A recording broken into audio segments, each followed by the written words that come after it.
Hello everyone, ఇది వచ్చేసి నేను నిన్న ఈవినింగ్ అండి దేవుడికి దీపం పెట్టుకున్నాను. ప్రతిరోజు సాయంత్రం పూట కూడా దీపం పెట్టుకుంటాను నేను.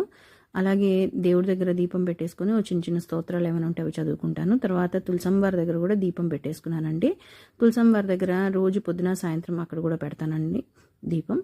తర్వాత నేను ఇవాళ దోశ చేద్దాం అనుకుని కొంచెం స్పెషల్గా చేద్దాం దోశ, నార్మల్ దోశ అలా వేసుకుంటే ఏం బోరిడ్గా ఉంది అని చెప్పేసి చట్నీ ఎలాగో చేసి ఉంచాను.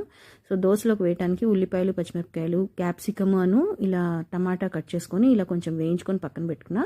తర్వాత దాని మీద చీజ్ బటర్ వేసేసి బటర్ చీజ్ దోశ చేద్దాము. ఇలా మనకు బయట మార్కెట్లో దొరుకుతూనే ఉంటుంది కదండి, బటర్ చీజ్ దోశ అని వేస్తూ ఉంటారు.